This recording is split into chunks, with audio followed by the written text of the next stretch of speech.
اعوذ باللہ من الشیطان الرجیم بسم اللہ الرحمن الرحیم۔ ناظرین و سامعین السلام علیکم۔ امید ہے آپ خیریت سے ہوں گے اور ہمارے ویڈیوز سے مستفید ہو رہے ہوں گے۔ ناظرین، زمین پر نسل انسانی کی ابتدا کیسے ہوئی؟ کیا حضرت آدم اور حضرت حوا سے پیدا شدہ اولاد کی آپس میں شادیاں کی گئیں؟ کیا ابتدا میں معاذ اللہ بہن اور بھائی کی شادی کی گئی اور اس سے پیدا ہونے والی اولاد کی دوبارہ غیر شرعی شادیاں کروا کے نسل انسانی کو بڑھایا گیا؟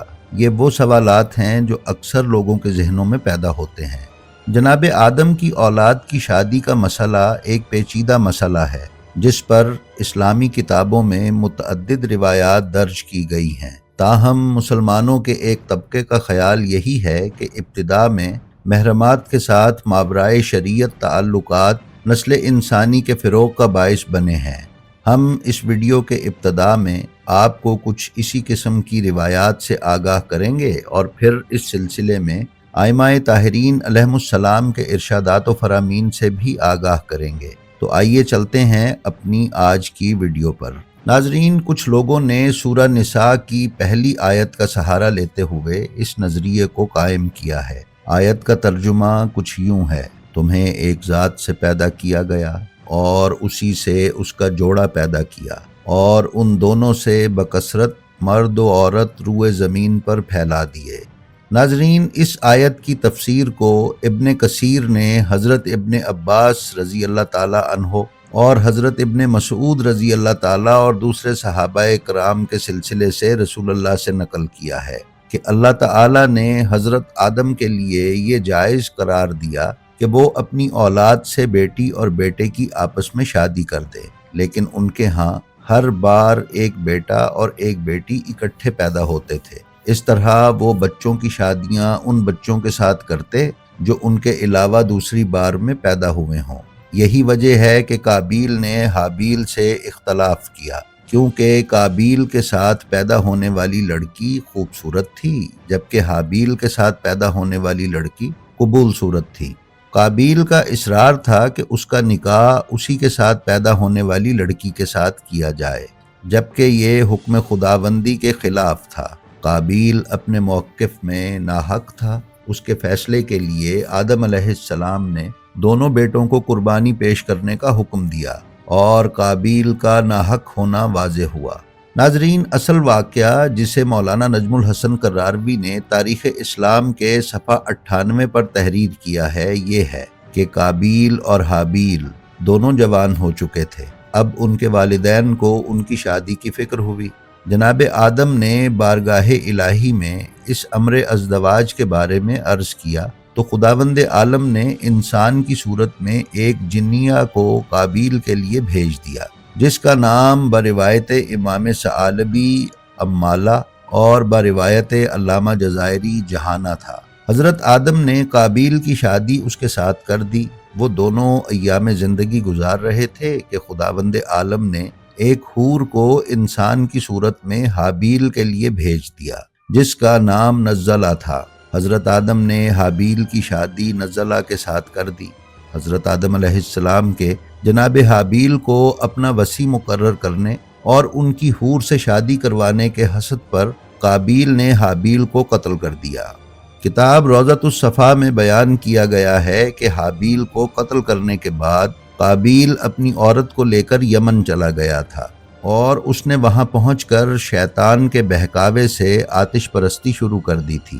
تواریخ میں ہے کہ شیطان نے قابیل سے کہا کہ آگ کی عظمت تم نے دیکھ لی، اب ضرورت ہے کہ تم اس کی پوجا کیا کرو۔ چنانچہ دنیا میں آتش پرستی کی بنیاد اسی نے قائم کی۔ علامہ نجم الحسن کراروی یہ بھی فرماتے ہیں کہ قابیل کے آتش پرستی شروع کرنے کی وجہ سے ہی آگ کی پرستش کرنے والوں میں بہن بیٹی سے نکاح جائز ہے۔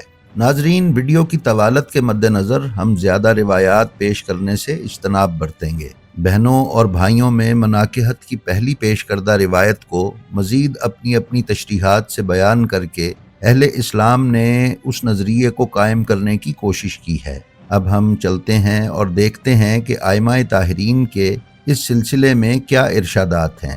روضہ امام حسین علیہ السلام کی آفیشیل ویب سائٹ شبکۃ الامامین الحسنین پر اسی سوال کہ حضرت آدم علیہ السلام کی نسل آگے کیسے چلی کے جواب میں بیان کیا گیا ہے کہ شیخ صدوق علیہ الرحمہ نے علل الشرائع جلد 1 صفحہ 17 پر تحریر کیا ہے کہ حسن بن مقاتل نے کسی ایک شخص سے جس نے یہ روایت سنی کہا کہ ایک مرتبہ حضرت امام جعفر صادق علیہ السلام سے نسل آدم علیہ السلام کی ابتدا کے متعلق سوال کیا گیا، اس لیے کہ کچھ لوگ یہ کہتے ہیں کہ اللہ تعالی نے حضرت آدم علیہ السلام کو وحی کی کہ تم اپنے لڑکوں کا نکاح اپنی لڑکیوں سے کر دو، اور انسانوں کی نسل اصل میں بہن بھائیوں کے نکاح کا حاصل ہے۔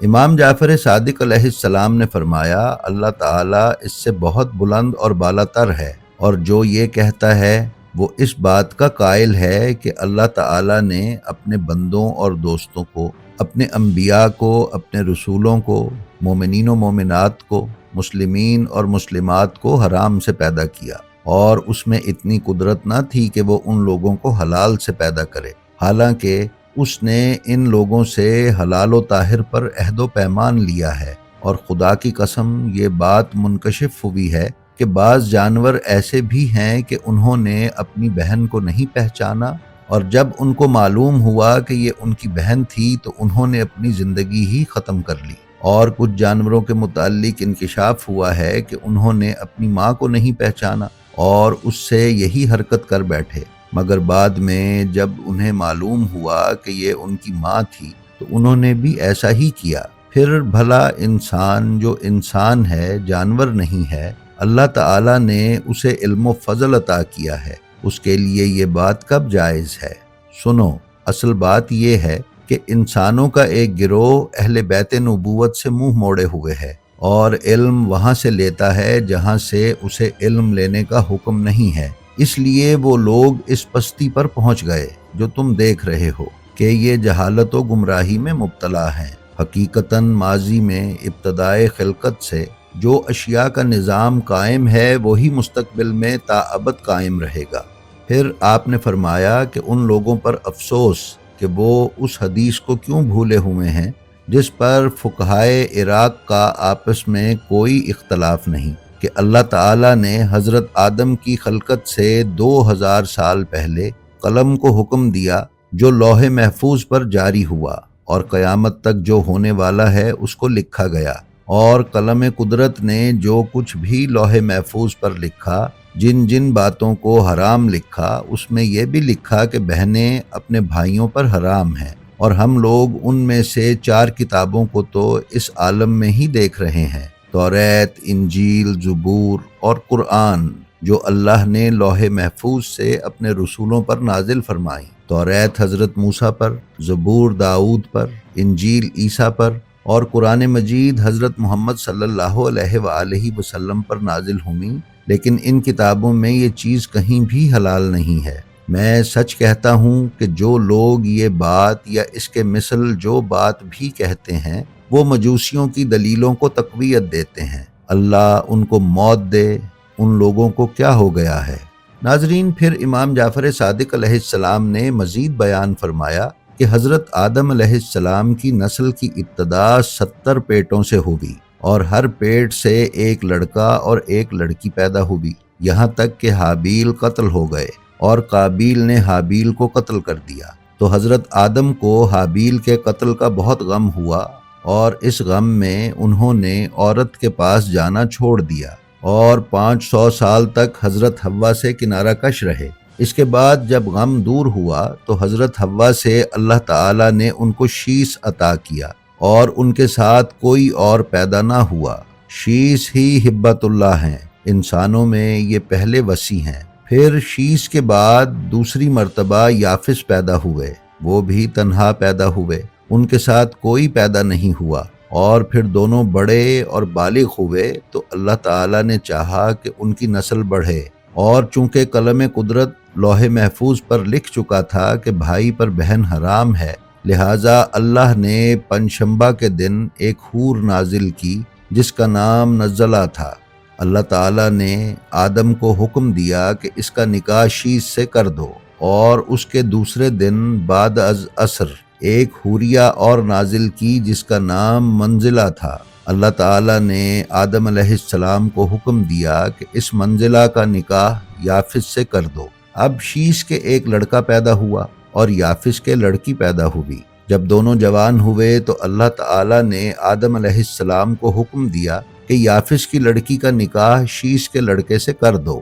حضرت آدم نے ایسا ہی کیا۔ پھر انہی دونوں کی نسل سے اللہ نے مختلف انبیاء اور مرسلین پیدا کیے۔ اور یہ جو لوگ کہتے ہیں کہ بہن بھائی کی شادی ہوئی اور اس سے انسان پیدا ہوئے، اس پر اللہ کی پناہ ہے۔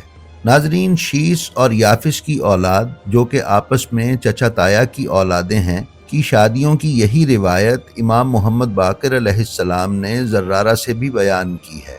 اس سے ثابت ہوا کہ نسل انسانی معاذ اللہ بہن بھائیوں کی شادی سے نہیں بلکہ کزن میرج سے شروع ہوئی۔ رائس ثعلبی اور حیات القلوب میں معاویہ بن عمار سے روایت کی گئی ہے کہ وہ فرماتے ہیں کہ میں نے امام جعفر صادق علیہ السلام سے دریافت کیا کہ کیا حضرت آدم اپنی لڑکی کا نکاح اپنے لڑکے سے کرتے تھے؟ تو آپ نے فرمایا خدا کی پناہ ایسا ہرگز نہیں، اگر وہ ایسے کرتے تو رسول اکرم اس سے کیوں باز رہتے، جبکہ آدم کا دین اور ہمارے نبی کا دین ایک تھا۔ جی تو ناظرین، ہمیں امید ہے ہماری آج کی ویڈیو نے کافی لوگوں کے ذہنوں میں پیدا ہونے والے ان سوالات کے جوابات دیے ہوں گے۔ ہماری آپ سے درخواست ہے کہ اگر آپ ہمارے چینل بلینڈ آف ہسٹری پر نئے ہیں تو برائے مہربانی اسے سبسکرائب کر لیں اور اس کے بیل آئیکن پر کلک کر کے آل نوٹیفیکیشنز کی سیٹنگ کا انتخاب کر لیں تاکہ آپ ہمارے کسی بھی ویڈیو سے محروم نہ رہ سکیں۔ اس کے ساتھ ہی ساتھ ہمارا جو ویڈیو آپ کو پسند آئے اس کا لنک اپنے حلقہ احباب میں شیئر کرنا نہ بھولیں تاکہ علوم محمد و آل محمد کی نشر و اشاعت میں آپ بھی حصے دار بنے رہیں۔ ہم آپ سے یہ بھی گزارش کرتے ہیں کہ اپنا اور اپنے متعلقین کا بے حد خیال رکھیں اور خلق خدا میں آسانیاں تقسیم کرتے رہیں۔ خدا آپ کا حامی و ناصر ہو۔ السلام علیکم۔